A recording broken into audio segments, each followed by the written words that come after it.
La recette, pour moi, c'est toujours le contact client.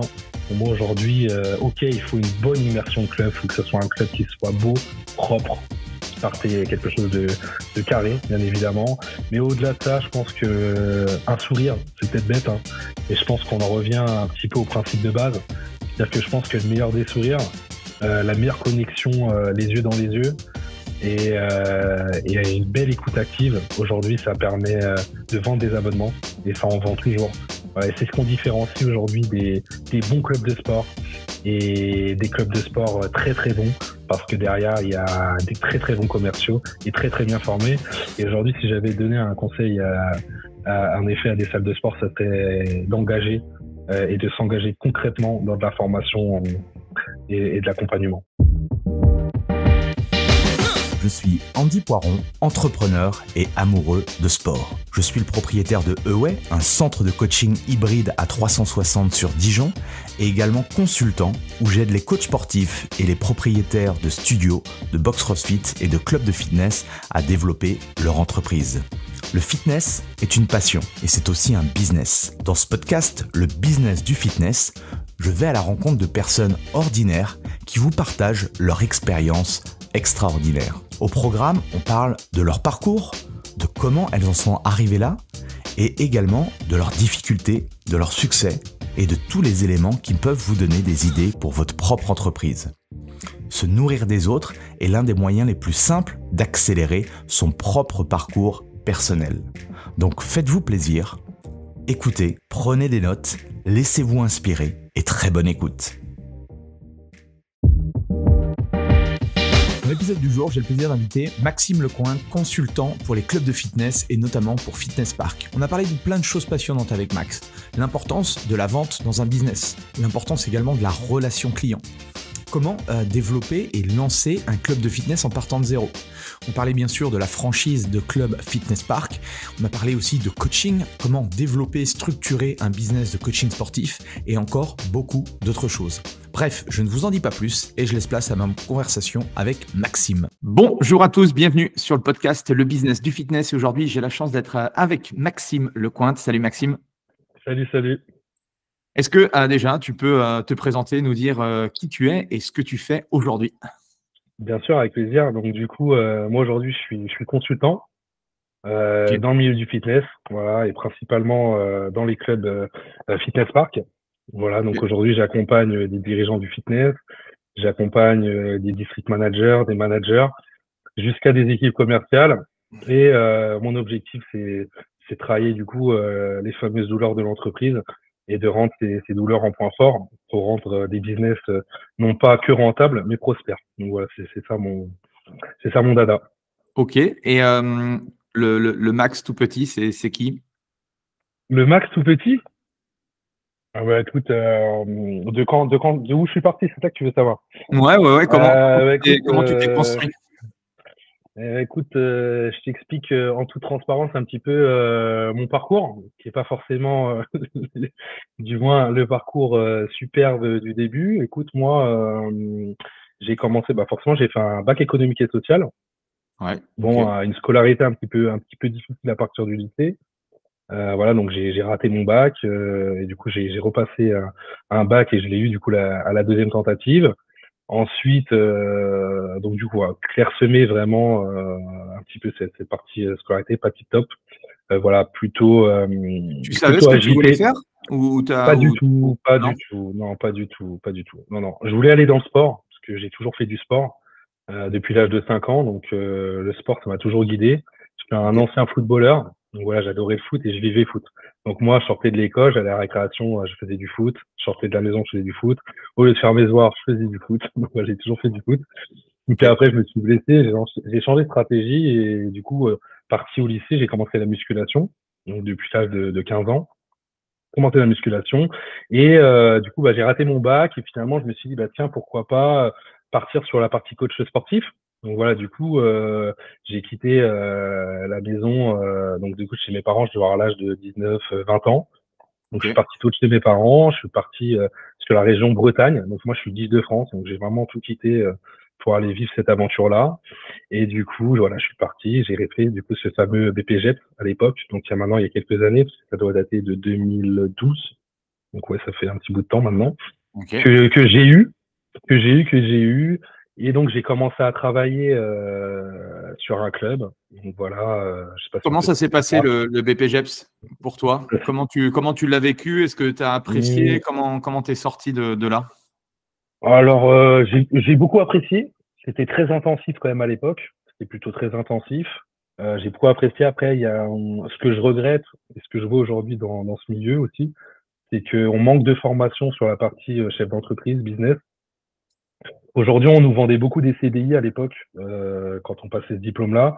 Bon, aujourd'hui, que le milieu du fitness, il a beaucoup évolué et finalement, la stratégie de formation n'a pas forcément évolué avec son temps. Voilà, ça, c'est un petit peu le regard que j'ai aujourd'hui.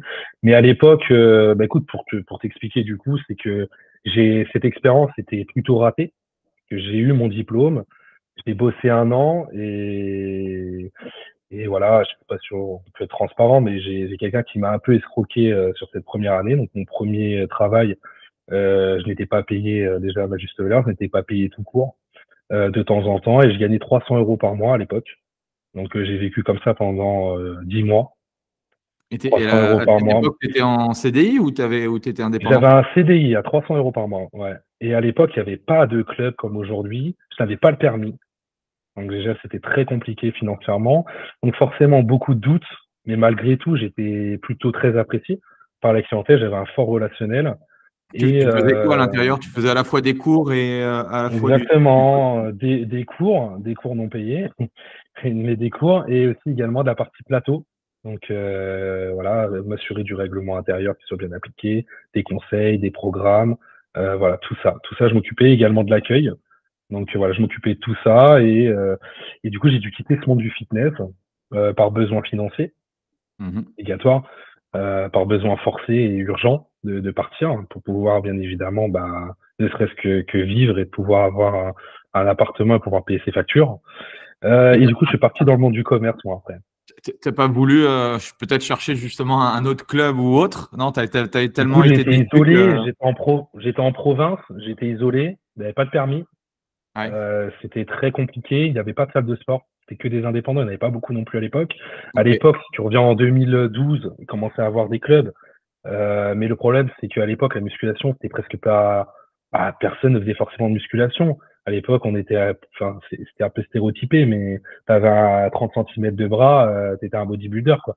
Mm. Aujourd'hui, il y a plein de personnes qui s'entraînent. Voilà. Donc, il n'y avait pas l'affluence que aujourd'hui, ni l'engagement, ni la motivation de s'inscrire dans une salle de sport. Et après, c'est vrai que, bah, c'était vraiment une question, financière et cet échec de cet employeur qui fait que du coup j'ai dû partir. J'ai dû très simplement prendre une décision, partir et du coup me réfugier pendant 1 année dans un magasin pour vendre des baskets. Donc je Ok. vendais des baskets, mais mon objectif a toujours été de retourner, bien évidemment, de vivre de mon métier en coach sportif ou pas, mais du Ouais. moins en salle de sport. Donc j'y suis retourné 1 an après, jour pour jour. J'ai réussi à retourner en tant que commercial. Donc je faisais commercial et coach sportif. Et là, enfin, du coup, j'ai retrouvé un épanouissement total et mes fameuses salles de sport qui m'avaient manqué. Donc voilà. Et qu'est-ce qui fait que tu te tournes vers la partie commerciale du coup, sur job, vendre, voilà, la vente et autres? Écoute, j'ai vu que je vendais plutôt pas mal les baskets. Donc du coup, quand on m'a proposé un job de commercial plus coach sportif en salle de sport, c'est plutôt l'attrait à la revenir à la salle de sport qui m'a motivé. J'ai allié du coup ces deux côtés-là, donc coaching sportif et commercial. Euh, Après, la partie commerciale, finalement, s'est démarquée plus par son côté challenge, son côté voilà, soif d'aller gagner plus, soif de rendre peut-être heureux les personnes que j'inscrivais, de pouvoir créer ces fameux déclics dans leur tête, de dire tiens, cette personne-là, elle m'a aidé grâce à elle, je me suis inscrit grâce à elle, bah, je perds mes fameux kilos, ou grâce à elle, j'ai pu retrouver un corps.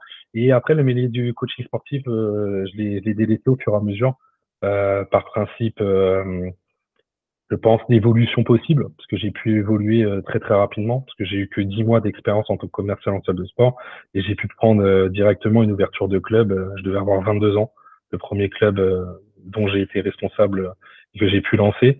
Mais j'ai délaissé cette partie coaching sportif, je pense, plus par une question de pouvoir évoluer sur la partie business. Voilà, donc notre stratégie de vocation, quoi.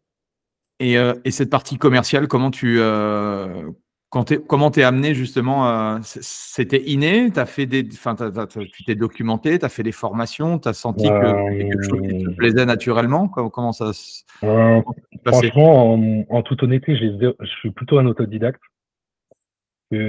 À part un bac, c'est pas là où j'ai appris à vendre. Plutôt un autodidacte. Après, je pense que j'ai un excellent relationnel, J'arrive très très facilement à donner confiance à mes clients, à mes partenaires. Et puis je suis un challenger aussi, donc je suis quelqu'un qui a un challenger, je suis quelqu'un qui voit des défis partout, qui a envie de les réaliser, qui a envie un petit peu, je dirais pas de se montrer, mais de dire tiens, je peux être le meilleur. Voilà. On va dire que ça, c'est un petit peu la quête d'être toujours meilleur, une meilleure version de soi-même. Et ça, je l'ai cultivé avec le temps. J'ai cultivé aussi grâce à mon employeur que j'ai eu pendant 10 ans. Cet employeur-là, voilà, qui est un employeur, qui sont de quatre dirigeants, qui sont bien évidemment, je suis très reconnaissant, qui m'ont énormément formé aussi, voilà, qui sont des personnes, on va dire, strictes dans le sens où on s'engage à ce que Maxime, tu réussisses. Donc en fait, c'est tout ça, en fait, c'est cette culture plus du business où j'ai été formaté plus sur la culture business, la partie commerciale, la partie challenge. Et vu que c'était déjà dans mon âme, que en tant que sportif, je voulais déjà être le meilleur, je voulais déjà être un peu sur le devant de la scène et montrer que je pouvais tout décrocher. Et du coup, c'est ça qui fait que j'ai été galvanisé en fait, motivé dans ce sens-là et qui fait qu'aujourd'hui, ça a payé quoi. Voilà. Qu'est-ce que tu as appris sur cette année en étant commercial dans le club? C'est quoi Cette première année, ce que j'ai appris, ouais. Quand j'ai fait ma première année en tant que commercial, ce que j'ai appris, ce qui m'a surpris surtout, je sais pas si c'est la réponse que tu attends, mais c'est l'engouement des salles de sport. Donc ça, on remonte il y a du coup maintenant 11 ans. C'est cet engouement sport à vouloir adhérer à une salle de sport. Voilà, parce que c'était tout nouveau, adhérer à une salle de sport, quitte à malheureusement vendre des abonnements, les gens achètent, mais ne fréquentent pas forcément, mais se dire tiens, moi aussi j'ai envie d'avoir ma carte, c'est à la mode, j'ai envie d'avoir cette carte, c'est tout nouveau. Et de se dire que surtout, je me suis rendu compte qu'aujourd'hui, presque 100% des êtres humains ont une problématique. Ça, je m'en suis rendu compte, je me suis dit c'est fou quoi. On a l'impression que tout le monde se sent bien dans sa peau, et puis finalement on se rend compte que quand on étudie son client ou son prospect, on se rend compte que finalement chaque personne aujourd'hui a une problématique et que je me devais en fait de résoudre cette problématique via mon script de vente, via ma méthode de vente. En fait, c'était ça, c'est de me dire punaise, c'est fou parce que je peux gagner de l'argent et en plus je peux rendre heureux les gens, tu vois. C'est vraiment ça en fait qui m'a motivé et qui me motive d'ailleurs toujours différemment du coup. Mais c'est surtout ça qui m'a surpris en fait. Et de me dire finalement l'être humain, je suis en train d'apprendre à le connaître par maturité, par l'âge aussi, par le travail, de travailler aussi. Et du coup, j'ai appris du coup à apprendre de l'être humain, à apprendre de l'être humain et de ses problématiques. Voilà. Et du coup, qu'est-ce que tu as appris de l'être humain? Quelle piste tu pourrais donner pour les personnel trainers, les managers qui nous écoutent? Ce que je pourrais leur donner comme conseil, un vrai conseil, déjà de croire en soi. C'est un bon conseil d'avoir une vision de ses objectifs à long terme et de passer à l'action. Voilà, avant de se dire qu'est-ce que je vais mettre en place, c'est de passer à l'action et de se dire que on n'a rien à perdre. On n'a rien à perdre et que l'être humain aujourd'hui, je pense que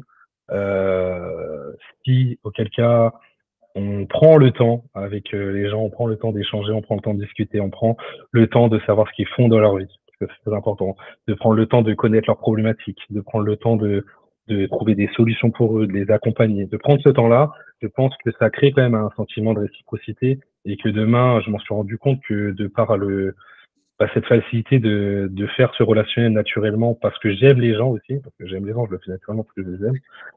Aujourd'hui, ça m'a apporté ce que ça m'a apporté. Et si je n'avais pas été aussi proche de mes clients il y a 10 ans, aujourd'hui, je serais pas arrivé où je suis aujourd'hui. Je serais jamais arrivé.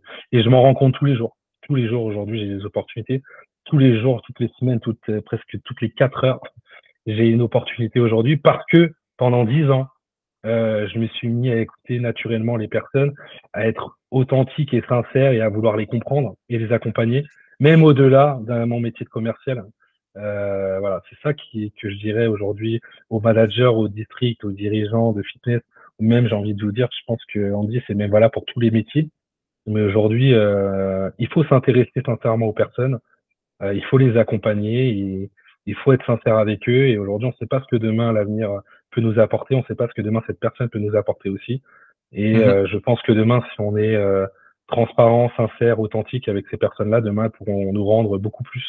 Même 10 ans après, on peut avoir des opportunités avec des gens qu'on a rencontrés, qu'on a inscrits en salle de sport. Je le confirme par expérience. Donc voilà, ça, c'est vraiment ce que je conseille, c'est de savoir réseauter aussi, qui est important. Réseauter, le réseautage, c'est très, très important, et de savoir, du coup, être proche de ses prospects et de ses clients. Et ne pas voir la valeur de l'argent dans son prospect, et de voir plutôt qui se cache derrière cette personne-là et comment je vais pouvoir l'aider, et ensuite, bien évidemment, l'inscrire. Ok. Et ce poste de commercial, c'était quoi? C'était dans un club franchisé? C'était dans un indépendant? Dans un club franchisé, ouais. Ouais, Club franchisé ok. Fitness Park. Ok. Voilà, qui possédait, alors aujourd'hui, ils en possèdent encore 16 en France, mais également en Espagne. C'est le plus gros groupe aujourd'hui franchisé en France encore actuellement, et ils en ont monté plus d'une trentaine. Donc voilà, donc du coup j'ai travaillé pour le plus gros franchisé Fitness Park en France. Et du coup, comment on devient responsable d'un club à 22 ans? C'est quoi les missions? C'est quoi les objectifs? Comment tu t'y es pris? Eh ben écoute, les missions déjà c'est la grosse responsabilité déjà, surtout à cet âge-là. Parce que mon premier club que j'ai ouvert, c'était dans une zone, on va dire plus ou moins difficile. Voilà, plus ou moins difficile au niveau de l'emplacement. Donc du coup, pour moi, c'était un sacré challenge. Donc la mission, c'est une mission complète, hein. Tu as les clés, et puis il faut que tu fasses vivre ce business. Donc il faut t'assurer de la fidélisation des clients, t'assurer d'atteindre tes objectifs, t'assurer que tes équipes soient formées, t'assurer que le club vit bien, qu'il soit sain, qu'il soit propre. Et aussi que tu répondes aussi aux objets, que tu répondes surtout à la marque, aux exigences. Voilà, donc ça c'est très important aussi, parce que quand tu es dans une franchise, tu as aussi les exigences de la marque. Donc les exigences en termes d'audit, qualité. Donc voilà, il y a tout ça aussi à y répondre. Et j'ai envie de te dire que moi, j'ai été très formé presque comme un chef d'entreprise, c'est-à-dire que voilà, Max, tu as ce club, c'est ton club, et tu dois faire en sorte que ce club, ça soit un bijou et que ça soit comme chez toi. Donc c'est comme ça que j'ai été formé. Donc voilà. Et comment ça se passe, du coup? Bah, ça s'est très très bien passé, hein. Ça a très très bien passé. Ce premier club-là, et je l'ai monté à 7500 adhérents dans 800 mètres carrés. Donc j'ai fait un carton. J'ai fait un carton dans ce club, donc ça m'a valu beaucoup d'éloges aussi. Et ça m'a permis d'avoir une forte croissance professionnelle. Du coup, après, ça s'est jamais arrêté. Donc du coup, ça a un beau carton, une belle équipe. Ça m'a créé des amis aussi forcément sur l'avenir. Donc voilà, après, ça a été un club qui a été vendu après à la marque. La marque l'a racheté. Voilà, ce club, c'est un club franchise du coup, qui a été racheté par la marque. Mais du coup, ça a été vraiment un succès. Ça a été un succès, ce club. Et comment tu peux expliquer avec le recul ce succès-là? Qu'est-ce que tu as mis en place pour qu'il y ait le succès attendu? Alors, ce que j'ai mis en place, déjà, c'est une ambiance. Déjà, une ambiance saine. Donc ça, c'est très, très important. Une ambiance challengeante. Pour Voilà, ceux qui ne connaissent pas le modèle Fitness Park, est-ce que tu peux le rappeler du coup? Du coup, c'est un modèle business entre le premium et le low cost.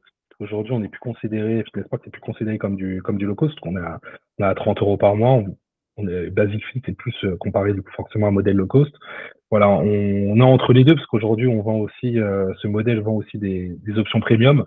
Voilà, ce qui permet aussi d'augmenter le panier moyen de ces ventes d'abonnements, parce qu'aujourd'hui, ce Fitness Park se situe à un panier moyen environ à 30 euros. Donc Ok. voilà, donc du coup, C'est voilà, quoi les Fitness offres Park, premium que vous vendez en supplément? alors, ils vendent, donc du coup, Fitness Park vend de l'hydromassage. Donc c'est un lit hydromassant qui permet du coup de se relaxer après chaque séance. Vend de la partie aussi avec des plateformes oscillantes. On a aussi également des concepts comme le Burning Park, le Fight Park, voilà, donc des cours de MMA, des cours de boxe. On a également des grands espaces cross-training. Voilà, donc on a plein d'espaces. plein de parties additionnelles. On a également notre boisson sportive aussi. Donc voilà, tout ça, c'est un service additionnel, un service premium qu'on offre en fait en tant que cadeau pour faire essayer aux adhérents, pour qu'ils aient une immersion en fait totale, un peu plus hype qu'un simple club à 30 euros. Donc voilà, donc du coup, on permet aussi de capter aussi une certaine clientèle différente, aussi également qui recherche peut-être plus que de simples belles machines de qualité avec de beaux écrans tactiles. Donc voilà, c'est aussi ça, Fitness Park aujourd'hui. C'est un modèle qui a su évoluer avec son temps et qui propose aujourd'hui une immersion totalement différente et bien meilleure qu'elle l'a été il y a 10 ans. Donc voilà. Okay. Et suite à ce succès, alors, comment ça se passe pour toi? Quelle est l'évolution pour arriver du coup à manager, à faire ce métier de consultant? Eh ben écoute, l'ascension pour moi, c'est qu'après j'ai pu évoluer sur 2 clubs, donc j'ai été responsable sur 2 clubs. Et ensuite j'ai eu diverses missions de reprise de clubs qui allaient plus ou moins bien dans l'objectif de booster la rentabilité.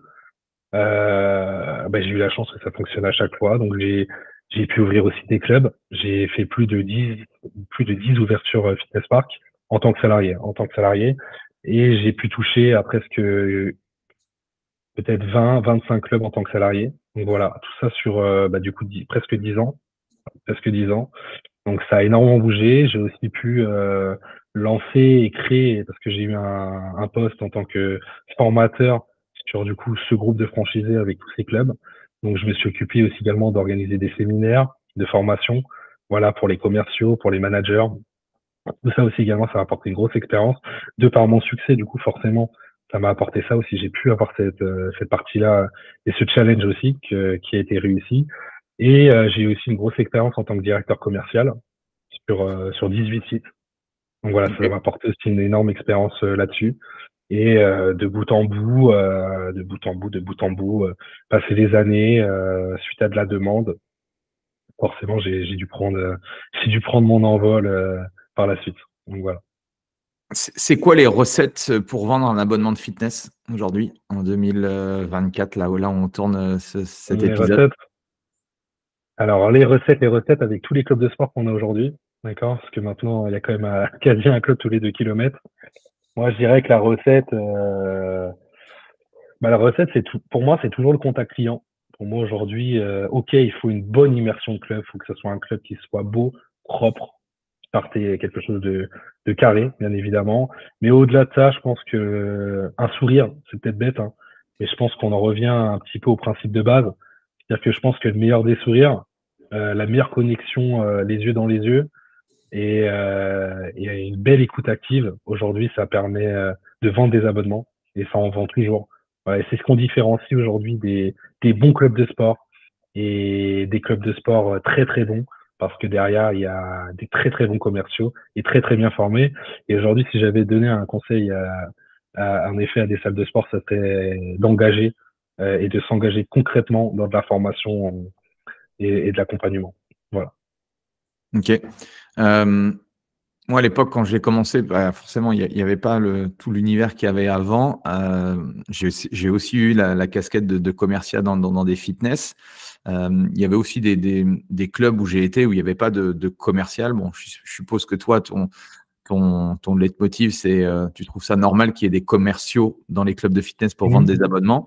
Qu'est-ce que tu dirais aux clubs de fitness qui n'ont pas encore de service commercial, même les plus petites, on va dire, structures? Pourquoi c'est intéressant d'avoir un commercial dans son business? C'est-à-dire qu'aujourd'hui, c'est vrai que si on parle de ça, c'est vrai qu'on voit qu'il y a beaucoup de salles de sport aussi qui mettent des coachs sportifs aux accueils. Je pense que ça aussi, tu voulais peut-être en venir là-dessus. C'est vrai qu'aujourd'hui, soit c'est des dirigeants, soit c'est des coachs sportifs, soit c'est des commerciaux. Aujourd'hui, il faut savoir que, alors, je vais être mitigé sur ma réponse. Pourquoi? Parce qu'en fait, aujourd'hui, il s'avère, et je pense que tu vas me rejoindre là-dessus, c'est qu'aujourd'hui, il y a beaucoup de coachs sportifs. Beaucoup. Aujourd'hui, il y a même le CQP qui arrive. Pourquoi? Parce qu'on voit très bien aussi que les coachs sportifs aujourd'hui, alors apparemment, d'après ça, serait 2 ans, 3 ans dans une salle de sport, ça changerait de métier. Parce qu'aujourd'hui, ils ne savent pas vendre. Ils ne savent pas vendre parce que du coup, la formation ne s'est pas adaptée. Aussi également, n'est pas adaptée, que ce soit en CQP, que ce soit en BPGF, elle n'est pas adaptée vraiment au business du coach sportif. Et aujourd'hui, le problème, c'est que on le voit, les salles de sport qui ont des coachs sportifs aux accueils, sensiblement à 99%, eh ben, ils ne savent pas vendre des abonnements parce que le métier de coach sportif ne t'apprend pas à vendre. Voilà. Donc aujourd'hui, à partir de là, il faut se diriger vers des commerciaux. Mais des commerciaux, pareil, il va falloir leur apprendre à vendre parce qu'on n'est pas commercial forcément si facilement que ça. Ouais, moi, j'ai connu des personnes qui n'avaient pas vocation à vendre et c'est devenu des flèches. Voilà. Après, il y a quand même certains skills à avoir, quand même certaines qualités à avoir, bien évidemment, pour être un excellent commercial et certaines sont innées aussi. Mais on peut toujours travailler la partie vente avec quelqu'un qui forcément est débutant. Donc ça, c'est possible.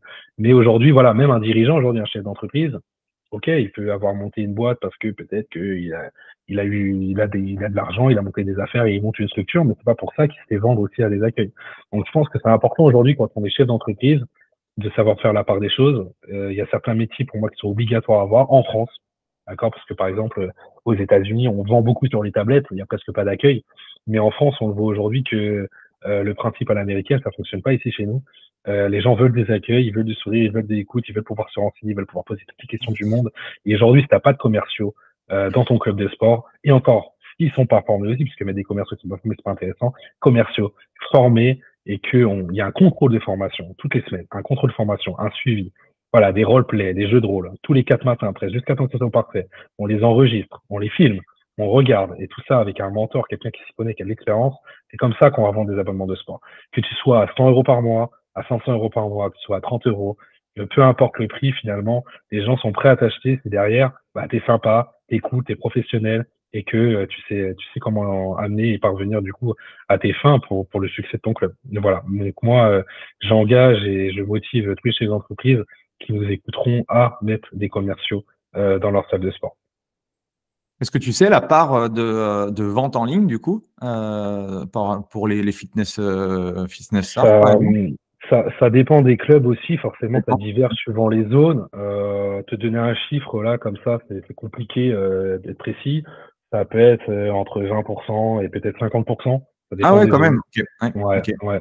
Il faut savoir que plus on avance dans le temps, quand même, plus la digitalisation prend quand même de la place dans les ventes. Voilà, donc ça, bien évidemment, c'est quelque chose Bon, après, tout qui dépend progresse. aussi voilà, du pricing. C'est clair que je pense que plus un produit, un service est cher, plus on a besoin de contact humain ou en tout cas rassurer du coup la personne. Et c'est vrai qu'entre je prends un abonnement à 30 € par mois ou je vends un accompagnement de coaching à 500, 1000 € par mois, voilà, les objections sont plus les mêmes, quoi. Bien sûr, ça c'est sûr, je confirme. Excellent. Et du coup, toi, comment tu arrives enfin, pourquoi tu développes ce que tu développes aujourd'hui? Quelles sont les choses que tu as pu voir et tu t'es dit, tiens, il y aurait une opportunité pour moi pour accompagner les clubs? Alors écoute, en fait, c'est suite à, on va dire un petit peu la notoriété que j'ai eue dans cette marque, qui fait que déjà je me suis lancé, d'accord? Et puis aussi par soif de challenge, de changement, parce que je suis quelqu'un qui peut vite m'ennuyer. Donc j'ai besoin de changement, j'ai besoin de challenge. Je suis quelqu'un, voilà, j'ai la bougeotte, hein. J'ai la bougeotte, j'ai besoin d'avoir des défis, j'ai besoin de réfléchir. Voilà. Et si je réfléchis pas, c'est pas bon pour moi. Donc voilà. Donc en fait, si tu veux, l'opportunité, elle s'est créée toute seule. Elle s'est créée parce que j'ai eu de la demande. C'est pour ça que l'opportunité s'est créée. Voilà. C'est ce qui a fait que ça m'a poussé à me lancer. Donc voilà, c'est principalement ça. Et puis parce que c'est peut-être bête, mais peut-être avec du recul, je me dis que quand j'ai commencé ma vie professionnelle, j'ai pas eu quelqu'un, comment je pourrais dire ça? J'ai pas eu quelqu'un sur qui je pouvais vraiment me reposer pour me dire, tiens Maxime, viens, je te prends par la main et je t'explique comment réussir dans ta vie, t'accompagner et voilà, avoir une certaine forme de réussite et d'atteindre tes objectifs. Et du coup, quelque part, je pense que ce que j'ai vécu dans mon début de carrière, j'aimerais pas que certains aient cette mauvaise expérience. Et je me dis qu'aujourd'hui, ce que je fais, finalement, c'est bien. C'est bien, c'est beau parce que du coup, j'améliore le confort de vie aussi des dirigeants. Je leur permets aussi peut-être de voyager, d'avoir moins de stress, de mieux dormir la nuit. Parce qu'en fait, c'est ça que moi je vends réellement, c'est une vraie valeur ajoutée que j'apporte aux dirigeants, bien plus que des KPI qui évoluent. Et en fait, si tu veux, je me dis qu'en fait, aujourd'hui, ce métier, je le fais parce que j'ai envie d'aider les autres, vraiment sincèrement. J'ai envie d'aider les autres parce que à l'époque, j'ai pas été aidé. j'ai pas été dans ce sens-là. Et je pense que j'étais peut-être pas loin, peut-être je sais pas, peut-être de rester là où j'étais, peut-être. Si j'avais pas eu ce déclic, je pense que je serais encore là-bas il y a 12 ans en arrière. Voilà, donc je sais pas ce que j'aurais fait de ma vie. Donc du coup, voilà. Donc aujourd'hui, je me positionne un petit peu, j'essaie d'inspirer comme je peux avec ma réussite que j'ai. Voilà, elle est propre à moi. J'en suis fier aussi. Il faut être aussi sincère et savoir se dire voilà et se féliciter aussi. Bien évidemment que certains ont des réussites qui sont bien plus grosses que la mienne, mais je suis quand même fier de là où je suis arrivé par rapport à là où j'ai commencé parce que je suis parti de rien, mine de rien. Et aujourd'hui, j'ai cette envie de montrer que ce soit avec les jeunes avec qui je travaille, ces commerciaux qui sont quand même plutôt jeunes, ces managers, ou que ce soit même des dirigeants qui ont 50, 60 ans, qui pourraient être mon père, hein, mais de leur dire que voilà, je peux les aider. Je peux les aider, je peux les accompagner et ça fonctionne. Surtout ça, c'est que ça fonctionne. Donc, Et quand tu fais des audits dans les clubs, c'est quoi les 3 plus grosses erreurs que tu rencontres la plupart du temps?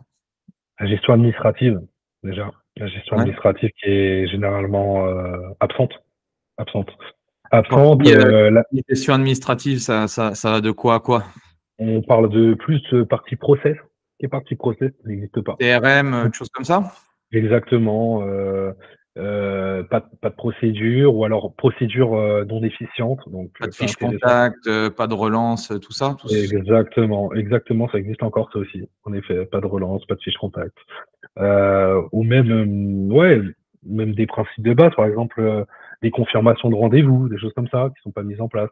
Des certains b.a.-ba de la vente, mais aussi de la partie gestion, la gestion financière aussi, peut-être certains services consommés, pas forcément intéressants, pour essayer voilà de sous-traiter à X, alors que finalement, avec une bonne formation, ton commercial, il peut le faire, tu peux le responsabiliser, tu peux le rendre autonome, tu peux le rendre plus épanoui et le former, tu vois, externaliser certaines choses qui pourraient être faites par des commerciaux et des managers. Ça, pour moi, c'est aussi également un gros défaut que je vois et que je rencontre. Et chez certains ou que j'ai pu rencontrer aussi. Mais voilà, les principales erreurs, c'est l'absence de process, l'absence de formation, d'accord? Et finalement, le manque aussi peut-être, le manque de recul sur son entreprise. Voilà, la tête dans le guidon. Tu vois ce que je veux dire? C'est-à-dire que tu es dans la boîte toute la journée et t'arrives pas, t'en sors pas et tu vois plus rien. C'est comme si que tu faisais un tour de club, il y a plein de papiers par terre, mais tellement t'es dedans, tu vois plus que les papiers sont par terre, donc tu les ramasses pas. Donc du coup, tu laisses traîner, ça s'accumule et finalement, bah, t'as une grosse fuite dans ton business, quoi. Et donc, Les patrons de club viennent te voir quand c'est la merde ou ils sont proactifs écoute, et ils disent il faut que je fasse quelque chose avant que ça devienne de la merde? écoute, vu que moi, c'est plutôt dans les débuts, j'ai envie de te dire que, bien évidemment, ils viennent me voir parce que c'est peut-être compliqué. Voilà, parce que c'est peut-être compliqué. Pour l'instant, j'ai pas quelqu'un pour l'instant, qui est venu me voir parce que c'est vraiment la crise. Mais ils viennent me voir parce qu'en effet, c'est compliqué et que la concurrence aussi grandissante et qu'on peut plus se permettre en fait d'attendre. Donc aujourd'hui, je retrouve quand même des dirigeants qui passent à l'action. Du moins aujourd'hui, avec ceux avec qui je travaille, c'est vraiment des personnes qui passent à l'action. C'est-à-dire que ils ont conscience qu'il y a une amélioration à faire et du coup, ils sont vraiment prêts à investir pour avoir du résultat. Voilà, ils sont vraiment prêts à prendre ce recul et à investir. Donc voilà, pour aujourd'hui les clients que j'ai actuellement. Voilà, c'est vraiment des personnes d'action. Voilà. Pour les coachs sportifs qui nous écoutent, qu'est-ce que tu pourrais leur donner comme conseil? Parce que bon, pour parler à énormément de coachs chaque année, la problématique de la vente, c'en est une notamment. Qu'est-ce que tu pourrais leur donner comme conseil par rapport à ça? Pour eux qui Par puissent rapport à vendre leur accompagnement. Hormis le fait, effectivement, que tu nous as dit que, et je pense que ouais. c'est un des éléments importants, c'est l'écoute l'écoute de la personne qui est en face de nous. Est-ce que tu aurais d'autres choses à nous partager de ce côté-là? Alors déjà, je leur demanderais d'augmenter leur prix. Déjà, là, déjà, depuis vendre à 50 euros, je leur dirais de vendre à 80 minimum, déjà. Et je dirais même pas ça, je dirais de changer leur formule de vente. Je leur demanderais de justement vendre des accompagnements et non pas vendre des séances. vendre un réel accompagnement. Donc, quand je parle d'accompagnement, je partirais au moins sur des formules à l'année déjà pour pouvoir faire de la trésor, parce que c'est compliqué de vendre des coachings sportifs toutes les 4 matins et de faire 70 heures par semaine et de se dire que peut-être demain, il faut que je reparte de zéro. Donc déjà, de réfléchir à leur formule d'accompagnement, de réfléchir aussi à leur prix. Et également, surtout, si j'avais un vrai conseil à donner, aujourd'hui, je pense que si je devais refaire mon métier de coach sportif, c'est que je ne vendrais pas un coaching sportif.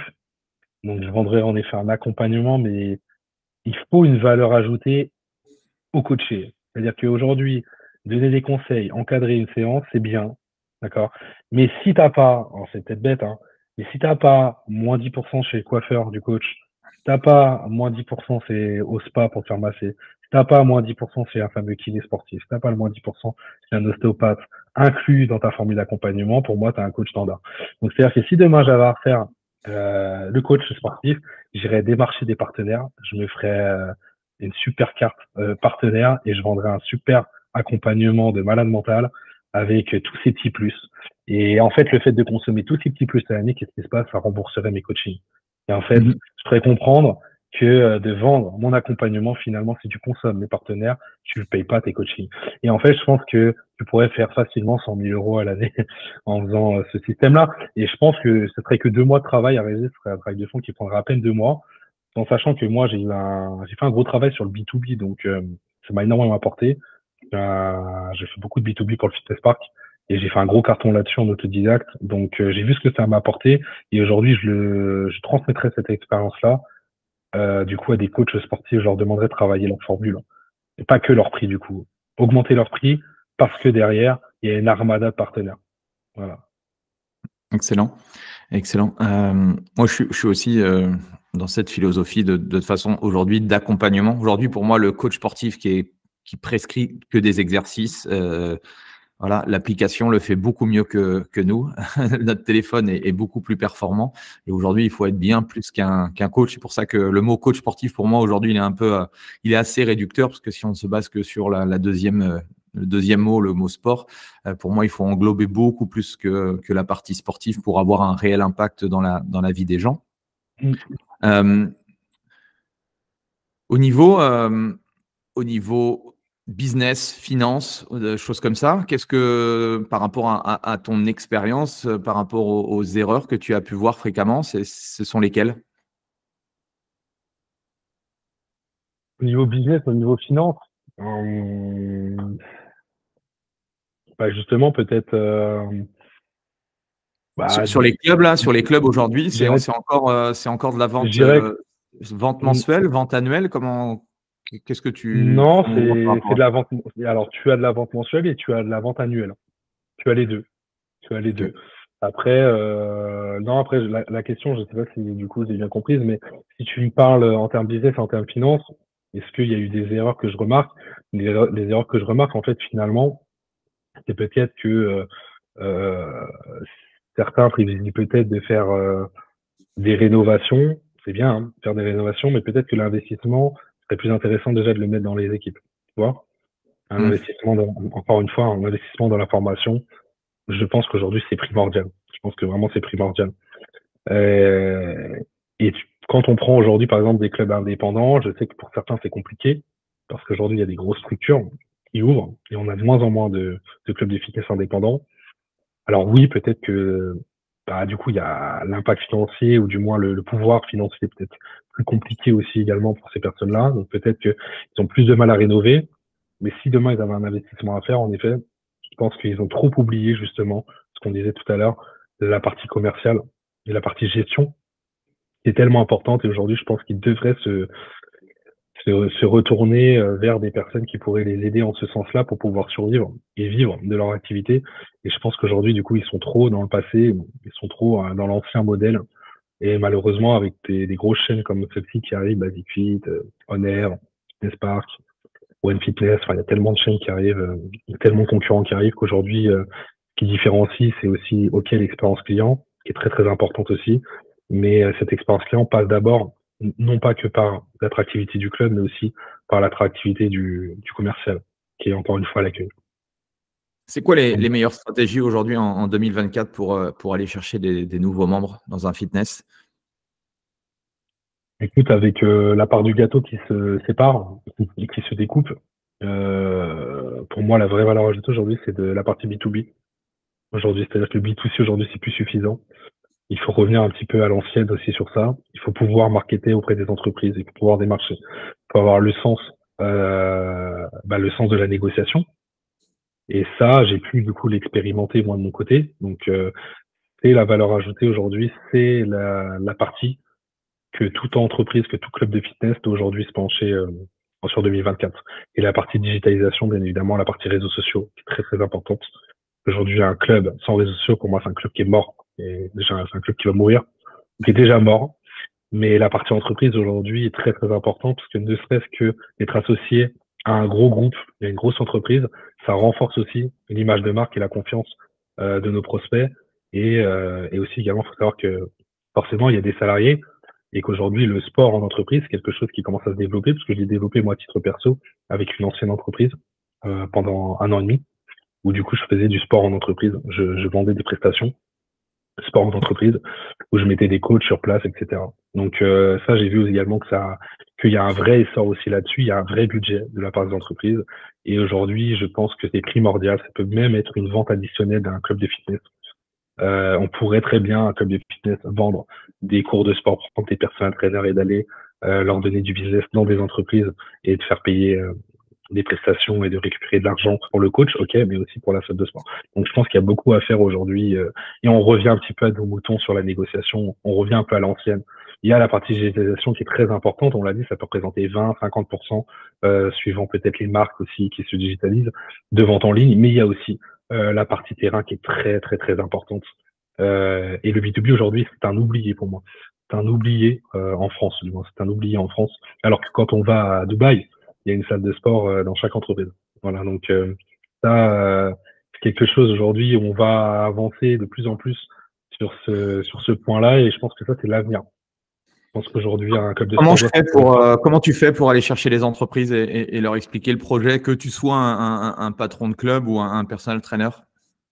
Comment tu fais pour aller, parce que le plus difficile, c'est de trouver la bonne personne qui va porter le message. On revient à ce que j'ai dit tout au début dans nos échanges. On revient au relationnel. Ouais. Donc, où est-ce qu'il travaille? Déjà, savoir où est-ce qu'il travaille. Si tu sais pas où est-ce qu'il travaille, tu peux pas savoir. Donc, où est-ce qu'il travaille? Voilà, il travaille ici, super. Qu'est-ce qu'il y fait? Quel métier il fait? S'intéresser vraiment à lui. Et puis à partir de là, ça nous permet d'aller chercher le contact. Du coup, c'est ton client qui va chercher le contact. Voilà. Donc après, bien évidemment, tu peux lui apporter peut-être une valeur ajoutée. Je sais pas, si auquel cas, écoute, tu me ramènes un contact, il y a un petit cadeau au bout. Tu vois, tu peux très bien récompenser aussi dans ce sens-là. Mais dans l'idée, si t'es sympa avec lui, il n'y a pas besoin de cadeau, il va aller te chercher ton contact et il va t'apporter du business. Voilà, donc dans l'idée, la première chose que je pourrais donner comme conseil, c'est encore une fois, fais une pause dans ta vie, regarde autour de toi et va échanger avec les gens, essaie de savoir ce qu'ils font dans la vie, essaie de savoir si tu peux pas leur apporter, s'ils peuvent pas t'apporter. Et finalement, je pense qu'aujourd'hui, même si on enlève la structure du fitness, si on parle juste de la vie de tous les jours, je pense qu'aujourd'hui, quelqu'un qui sait se vendre, quelqu'un qui a un fort côté relationnel, qui sait se vendre, je pense qu'aujourd'hui, ce sera toujours quelqu'un qui sera dépatouillé dans la vie aussi. Et je pense qu'aujourd'hui, la vente, c'est pas le métier le plus important, c'est le skill le plus important à avoir dans ta vie, tu vois. Si tu l'as pas, je pense que, je dis pas que t'es un raté, hein, mais si tu l'as pas, je te conseille vivement de faire une formation. Et une bonne formation pour l'avoir. Donc, surtout qu'on vend tous les jours et à tout le monde, quoi. Que ce soit à ma femme, que ce soit à mes enfants, il faut que je leur vende le fait que, etc. Donc, c'est vrai que ce que tu dis, j'avais entendu ça ou lu ça dans un bouquin et effectivement, quel que soit dans la vie, c'est sûr qu'à un moment donné, tu es voué à essayer de négocier du mieux possible. Exactement. Et puis ça peut nous faire des partenaires, on peut s'entraider, ça nous permet d'augmenter notre pouvoir d'achat aussi, personnellement parlant, au-delà du business. Hein. Il y a un sophasiste, il te fait une petite remise, tu t'entends bien avec lui, toi, et tu lui fais quelque chose sur ta prestation aussi, tu peux faire un petit quelque chose sur ta prestation. Et le but, en fait, c'est de s'entraider, quoi. C'est de pouvoir s'entraider, c'est de prendre un petit peu fondamentaux. en France, on n'a pas cette mentalité que je retrouve chez les anglo-saxons où en fait, chaque connexion, en fait, c'est un moyen de se dire, ah tiens, mais comment on pourrait faire du business ensemble, tu vois. Alors que je pense que, et c'est ce que je dis moi aux coachs, où on a un gros travail à faire personnellement entre nous, parce que on pourrait se vendre les programmes des uns et des autres en fonction des spécialités de chacun. Et ça manque encore tout ça. J'espère que à force d'en parler, à force qu'il y ait d'autres personnes aussi qui en parlent, on arrive justement à créer des synergies. J'ai beaucoup aimé ton idée aussi sur des partenaires hors fitness ou autre. Et je pense que c'est ça. Je pense que chez nous, on n'est pas assez de ce côté-là, soit par peur, soit par ouais, on se dit tiens, il va me prendre pour un fou. Alors que je pense que voilà, c'est win-win quoi. Et ça servirait aussi, ça servirait à la personne. Ouais, parce que je pense qu'aujourd'hui en France, si tu sors un petit peu du lot aussi, tu déranges. Tu sors un petit peu du lot, si tu réussis un petit peu, tu sors un petit peu des standards. Je pense qu'aujourd'hui, tu déranges en France et c'est dommage. Mais moi, j'essaie de cultiver ça tous les jours. Hier, j'avais un commercial que j'ai vu et un manager récemment. Et voilà, on a mangé ensemble. J'essaie de leur apporter ça, leur faire comprendre qu'on peut tous s'entraider. Moi, quand je vais sur un club ou quand je récupère un nouveau client, je sais que le commercial peut sûrement m'apporter. C'est pas parce qu'aujourd'hui il est commercial qu'il peut pas m'apporter. Il peut m'apporter sa vision des choses, il peut m'apporter peut-être une technique que j'ai pas, il peut m'apporter son vécu, il peut m'apporter plein de choses. Et je pense qu'en effet, c'est un mindset à avoir, c'est de se dire que déjà t'es pas parfait, le meilleur des meilleurs ça n'existe pas, voilà, et que tu peux apprendre de tous. Et je pense qu'aujourd'hui, si tu n'es pas prêt à avoir ce mindset de te dire tiens, je peux toujours apprendre des autres et que je suis prêt à investir même sur de la formation pour toujours évoluer, être à la pointe de la technologie dans mon métier, être à la pointe de l'innovation dans mon métier, être à la pointe tout court de mon expérience, je pense que c'est presque abruti. Je vais peut-être méchant, mais pour être transparent, je pense que c'est presque abruti de se dire tiens, ouais, j'ai rien à apprendre de personne. Je suis déjà bon et c'est comme ça. Moi, je pense que ces gens-là, c'est les premiers qui vont se casser la tronche dans Il leur y en a métier beaucoup ou qui dans leur vie. sont morts avec leurs idées ou en restant sur leurs Voilà. idées, malheureusement.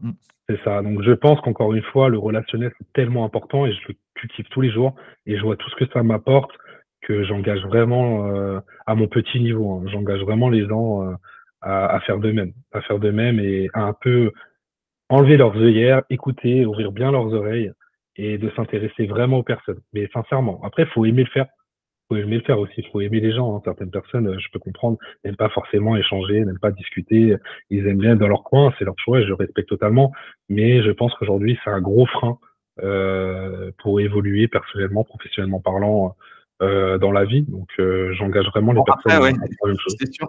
Si tu n'aimes pas les gens et que tu es, enfin, ce que je dis au coach, vous êtes dans un métier de service, un métier d'humain. Si vous n'aimez pas les gens, effectivement, ça va être compliqué. Autant Exactement. être sur un ordi, être programmeur ou faire de l'IA ou des choses comme ça, mais c'est sûr que c'est peut-être pas le bon métier, du coup, si on n'aime pas trop les gens. J'ai une question parce que qui revient souvent et du coup toi tu es plus expert sur la partie vente. Ouais, on me dit j'ai envoyé un email et puis un SMS à mon prospect, il me répond pas donc j'ai arrêté et j'ai arrêté de l'appeler ou autre et je l'ai perdu. Qu'est-ce que tu pourrais leur dire parce que souvent la plupart des coachs c'est au bout d'un contact ou un refus ou simplement la personne n'a pas répondu. Bon il balance Ouais. le coordonnées de la Alors, personne et puis il passe à ouais. autre chose. Alors déjà, s'il te répond pas, c'est que peut-être qu'il peut pas te répondre. Donc déjà, c'est ce que je lui dirais. Mais toi, à la place de prospect, hein, moi, des fois, ça m'arrive de pas répondre parce que je l'ai lu et puis finalement, j'ai eu une urgence. J'ai quelque chose qui s'est passé dans ma vie qui fait que c'était plus important que ton message. Donc déjà, il faut penser à ça aussi. Donc déjà, la première chose que je lui dis, du coup, c'est de pas lâcher. Donc déjà, ça va être de le rappeler un autre jour. Donc je lui dirais de tester de le rappeler le matin, de tester de le rappeler en début d'après-midi, de tester de le rappeler peut-être en soirée. Tu vois, donc déjà, c'est le premier conseil que je donnerais. Moi, je lui conseillerais d'appeler jusqu'à 7 fois, 7 ou 8 fois.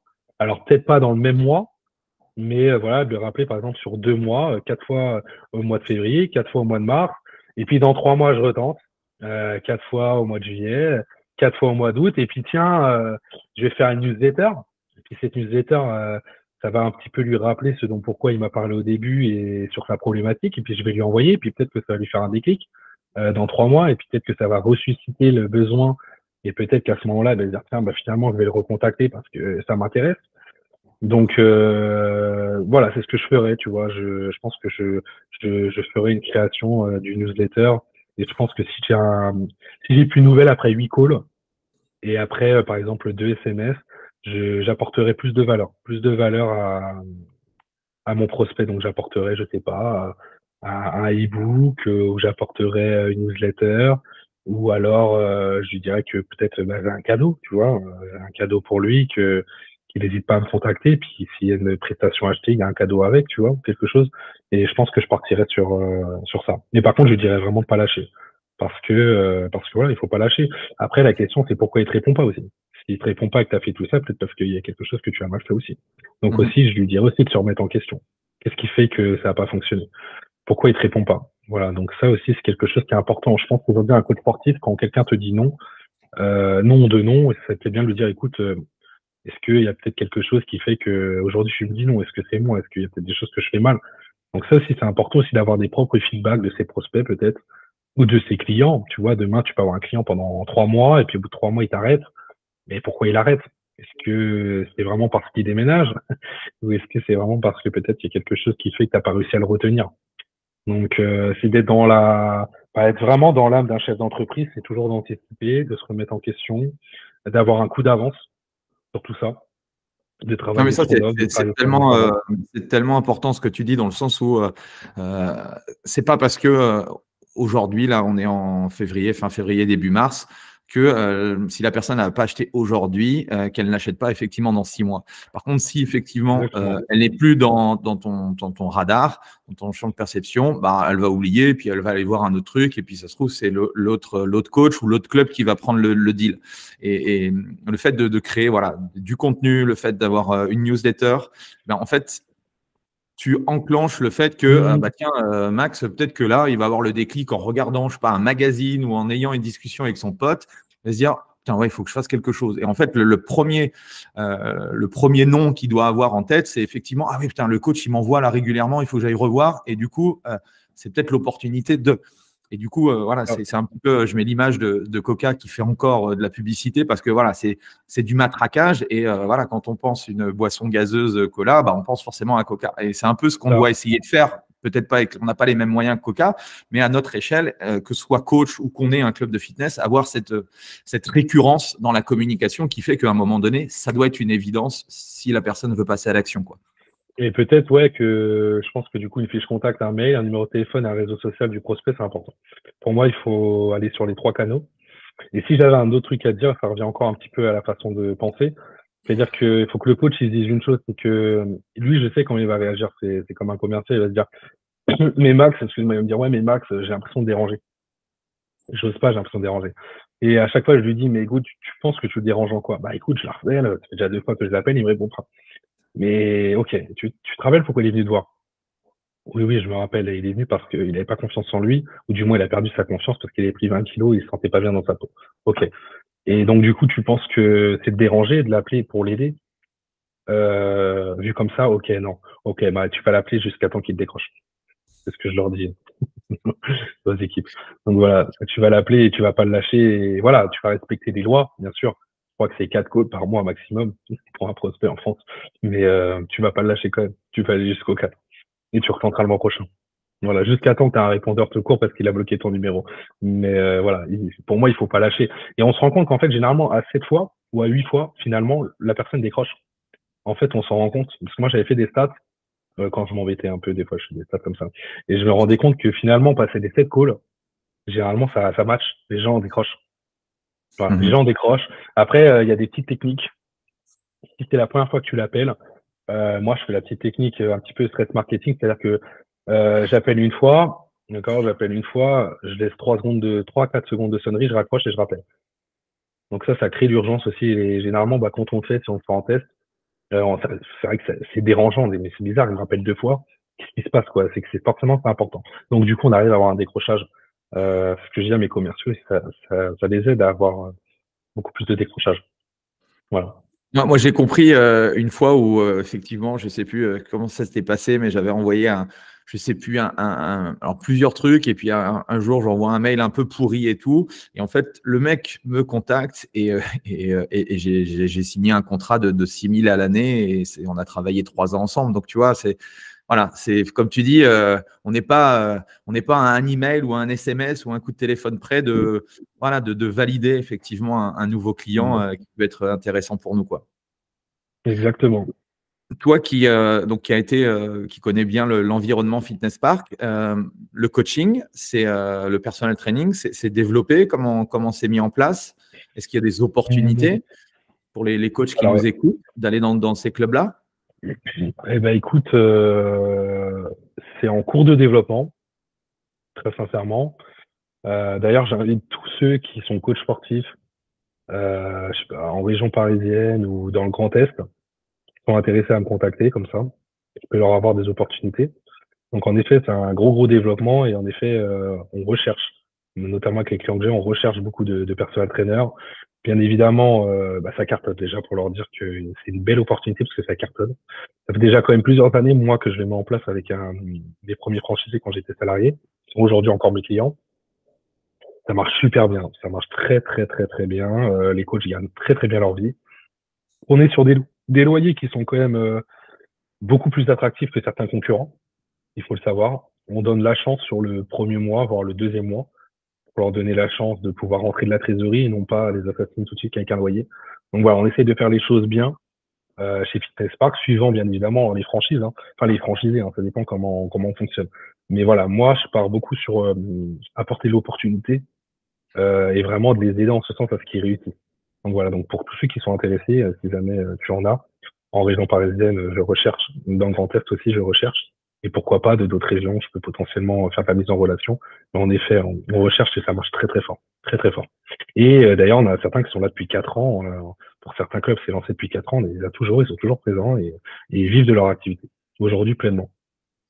Et le modèle, du coup, pour rentrer, c'est quoi? Ça fonctionne un peu comme le modèle Basic Fit où il y a un head trainer et c'est lui qui chapeaute, ou comment ça fonctionne? Non, franchement, en toute honnêteté, je pense qu'il y a 1% de clubs où il y a un head trainer aujourd'hui. Okay. Il y a vraiment tout à développer, hein. Et là, aujourd'hui, on est vraiment plus sur un premier step. C'est un recrutement. Il va falloir qu'on discute ensemble alors. Exactement. Mais non, il y a vraiment beaucoup de choses à faire. Et comme je te dis, il y a des clubs aujourd'hui, ce qui est dommage, c'est qu'on n'arrive pas à trouver de personal trainer, c'est quand même incroyable. Alors qu'on a des opportunités, il n'y a personne. Donc je me dis qu'on aurait un PT, mais il pourrait exploser, quoi. Mais on trouve pas. On trouve pas, ou alors ils sont déjà chez des concurrents où ils payent des loyers à 700 €. Et je me dis, mais c'est cool parce que nous, on propose 2,5 fois moins cher. Tu vois, on leur propose vraiment d'essayer de vivre de leurs activités, de leur donner l'opportunité. Et franchement, oui, si tu as des personnes et des PT qui sont intéressés, il faut surtout pas hésiter parce qu'aujourd'hui, on est vraiment en recherche active. Et aujourd'hui, j'ai des zones en Ile-de-France où on n'a aucun PT, on ne trouve pas de PT. Je ne sais pas pourquoi. Je ne sais pas pourquoi, mais c'est dommage. Voilà, on recherche activement. Et même peut-être que voilà, certains confrères seraient peut-être intéressés à ce que si tu as des contacts, voilà, je pourrais potentiellement faire de la mise en relation. Mais oui, on cherche des personnes traînants. Ok. Voilà.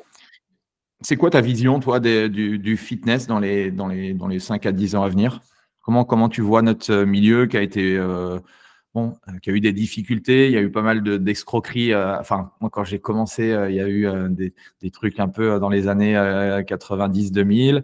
Il y a eu la Covid qui a fait du mal aussi. Mais bon, il y a le côté aussi santé. Les gens ont besoin de bouger. Comment tu vois les choses, toi, par rapport à tout ça?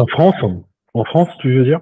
Ou en France, et puis ta vision globale, toi, par rapport à ça?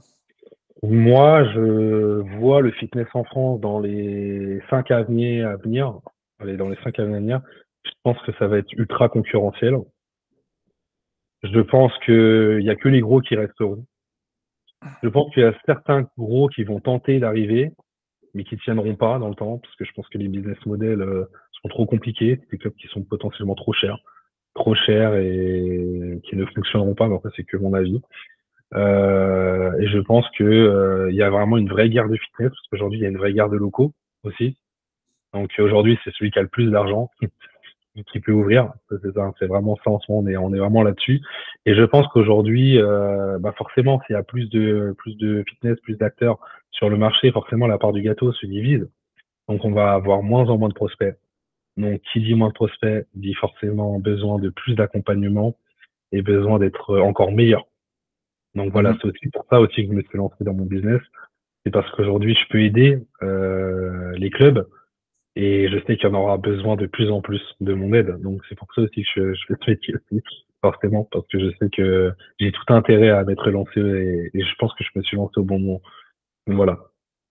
Excellent. Est-ce que tu as une ressource à nous partager, un livre que tu donnes ou que tu préconises aux commerciaux ou à des patrons de club ou des podcasts ou des ressources, quelle que soit la ressource, qui peut nous aider à améliorer? Dans le fitness? Pas forcément, ça peut être un bouquin. Forcément, non, ce que je recommanderais, alors ça n'a rien à voir, hein, je vais citer un nom. Je suis beaucoup Franck Nicolas, moi. Du coup. Okay.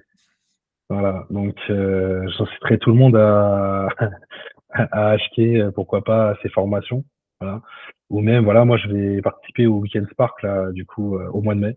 Voilà, donc c'est 3 jours intenses. J'ai eu l'opportunité du coup d'y participer et voilà, donc j'ai hâte de le faire. Apparemment, il y a vraiment un avant-après. Mais voilà, je dirais plus. Donc j'écoute beaucoup, voilà, podcast. Je suis beaucoup cette personne-là. Pour ceux qui connaissent pas, c'est un peu le Anthony Robbins. Ouais, voilà, exactement. Donc du coup,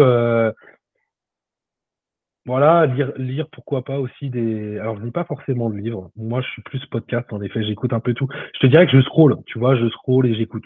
Tu vois, j'ai pas forcément, à part ce monsieur-là que j'écoute beaucoup, mais j'ai pas forcément de livres forcément à recommander, tu vois. Même si j'en ai lu quelques-uns, je suis plus podcast, je suis plus, tout ce qui est motivation, tout ce qui est mindset, écouter les réussites des entrepreneurs, tu vois, m'inspirer des gens qui m'entourent, parce qu'aujourd'hui, je travaille avec des personnes qui sont quand même plutôt tous des grands entrepreneurs, donc je m'inspire beaucoup des gens comme ça. Donc voilà, je suis plus sur le relationnel, tu vois, que sur la partie réseaux sociaux, tout ça. Je préfère aller dîner avec un entrepreneur et échanger, tu vois. J'apprendrai beaucoup plus que sur un livre. Après, c'est ma manière de penser, tu vois. Mais voilà, donc je dirais toujours, on en revient encore, parce que c'est peut-être mon truc, mais on en revient encore avec l'échange de l'être humain, tu vois. Je préfère aller payer une bouffe avec quelqu'un que j'ai peut-être vu dans une salle de sport. Il m'a payé un labo et puis je vais aller lui dire, bah tiens, tu m'as dit que tu travaillais là, ça m'intéresse. Tu vois, on a fait des liens, j'ai montré quelques machines, pourquoi pas, quelques exercices. Bah tiens, ça te dit pas qu'on aille boire un café, et puis tu m'expliques un peu ce que tu fais dans la vie, tu vois, c'est des choses bêtes. Puis tu te rends compte que je l'ai déjà fait plusieurs fois, et puis finalement, en fait, tu apprends beaucoup plus que moi, je pense, que dans un livre, parce que tu transmets, et la transmission d'informations est beaucoup plus captivante, je pense, avec un être humain. Donc voilà, donc Franck Nicolas et je scrolle sur les réseaux sociaux et j'essaie de motiver de personnes inspirantes. Jeff Bezos, ça, voilà.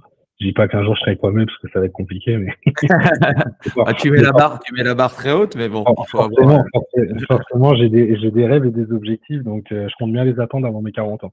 Donc voilà. Et du coup, bah alors, où est-ce que tu veux aller, toi, Maxime, avec ça ou, dans quelle direction tu veux aller? C'est quoi moi, mon objectif, c'est d'investir dans le monde du fitness. J'ai toujours eu ça en moi et je compte faire cette année, j'espère. Je compte le faire cette année. Donc voilà, tout en investissant et tout en du coup accompagnant les personnes issues du fitness. Et bien évidemment, du coup, ça, mon objectif de vie, c'est ça. L'objectif de vie, c'est vraiment ça, c'est de pouvoir pallier les deux. C'est de pouvoir investir dans des salles de sport, mais également aussi pouvoir les accompagner, d'être encore plus proche de mes clients et d'avoir une expérience qui est peut-être encore différente de celle que j'ai aujourd'hui, même si déjà je suis déjà 100% ancré dans le milieu. Mais voilà, c'est vraiment ça mes objectifs, c'est de pouvoir vivre de ça à 100% grâce aussi à mes investissements. Voilà, même si aujourd'hui mon activité fonctionne très très bien, mais le but c'est que derrière il faut investir aussi. Donc voilà, c'est mon objectif. Comment on peut faire pour te contacter s'il y a des patrons de club qui sont intéressés? Directement du coup sur LinkedIn. directement sur LinkedIn. C'est le moyen le plus simple. Donc, le moyen le plus simple sur LinkedIn. Je mettrai le lien de toute façon dans la description. Voilà. Eh bien, merci. En tout cas, c'était super, super intéressant, super enrichissant. Un dernier petit mot à partager à ceux qui nous écoutent encore. Eh ben, écoute, il y a une citation qui dit seul on va vite, ensemble on va plus loin. Et ben moi je dirais que seul on va vite, mais ensemble on va plus loin et plus vite. Donc voilà, pensez toujours à vous entourer des personnes qui vous tirent vers le haut et de savoir sortir les personnes qui vous sont toxiques et vous tirent vers le bas. Donc voilà, donc je te conseillerais de faire un pause dans sa vie, de regarder autour de soi et de récupérer et de garder les personnes les plus importantes et surtout celles qui vous apportent réellement soit un confort, soit le fait d'être heureux dans sa vie, soit le fait de pouvoir gagner de l'argent, soit le fait d'avoir des opportunités. Et le reste, je pense que il faut savoir tracer son chemin et se libérer de ces personnes-là. En tout cas, moi, je l'ai fait et ça m'a apporté. Donc, du coup, je conseillerais ça et de croire en soi. Voilà, de croire en soi et de pas hésiter à se faire former pour prendre confiance en soi. Et je pense que tout le monde peut réussir. Il suffit juste d'avoir l'envie de passer à l'action. Et généralement, c'est ce qui manque, c'est le passage à l'action. Donc, pose une date dans ton calendrier, mets une date et fais tout pour atteindre cet objectif à cette date-là. C'est comme ça qu'il faut passer à l'action. Tant que tu n'as pas posé de date, tu passes pas à l'action. Donc, pose ta date et travaille dessus. Donc, voilà, c'est le conseil que je donnerais. Eh ben, top. Bon message de fin en tout cas. Merci, merci beaucoup. Merci à tous. N'hésitez pas à mettre un petit 5 étoiles et un super commentaire à Maxime. Merci Maxime. Au plaisir de se rencontrer lors d'un événement. Et puis, nous, on se retrouve la semaine prochaine pour un nouvel invité. Merci à tous. Merci à toi. Voilà, c'est fini pour aujourd'hui. J'espère que l'épisode vous a plu. Merci d'avoir passé ce moment en ma compagnie. Deux petites choses avant de vous quitter. Si vous cherchez les notes de l'épisode ou que vous voulez tout simplement me contacter personnellement, allez sur mon site andypoiron.com. Donc tout attaché, www.andypoiron.com. Vous trouverez toutes les informations nécessaires. Et dernière chose, et c'est la plus importante pour moi, si vous voulez m'aider à promouvoir ce podcast, eh bien vous mettez un avis 5 étoiles sur Apple Podcast. Si vous regardez cet épisode sur YouTube, eh bien pensez à liker et à vous abonner à ma chaîne YouTube et pensez à en parler autour de vous, pensez à en parler à vos amis ou à vos collègues dans le fitness. Ça permettra véritablement à ce podcast d'avoir beaucoup plus de visibilité. Voilà, en tout cas, merci, à très vite pour le prochain épisode.